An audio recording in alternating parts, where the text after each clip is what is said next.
Hello everyone, అందరికీ నమస్కారం అండి. Welcome to astro today. ఈరోజు క్విక్ టాపిక్ వచ్చేసి డబ్బు డబ్బు డబ్బు. ప్రపంచంలో మనందరికీ డబ్బు అనేది అవసరం. మనము ఎండ్ ఆఫ్ ద డే డబ్బు సంపాదన కోసమే పరిగెడుతూ ఉంటాం.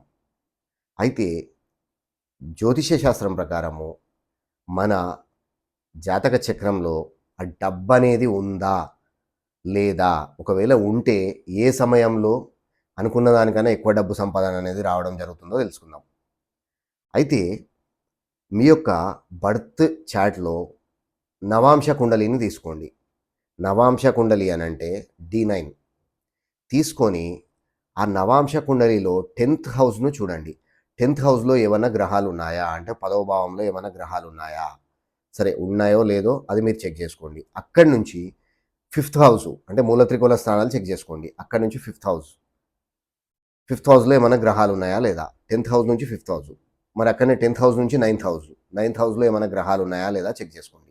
అయితే ఈ 10థ్ హౌసు, 10థ్ నుంచి 5థ్, 10థ్ నుంచి 9థ్ హౌస్ 3 భావాలలో ఏవైనా గ్రహాలు ఉంటే, ఆ గ్రహాల యొక్క మహాదశ, అంతర్దశ సమయాలలో మీకు అనుకున్న దానికంటే డబ్బు సంపాదన అనేది ఖచ్చితంగా ఎక్కువ రావడం జరుగుతుంది.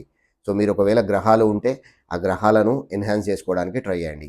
మీకు నవాంశ కుండలి కావాలంటే డిస్క్రిప్షన్‌లో ఇచ్చినటువంటి మా యొక్క ఈమెయిల్ అడ్రెస్‌కి మీ డీటెయిల్స్ పంపండి. మేము నామినల్ ఫీ అనేది చార్జ్ చేసి మీకు బర్త్ చార్ట్ అనేది ప్రొవైడ్ చేయడం జరుగుతుంది. That's a quick prediction for today. I'll see you tomorrow.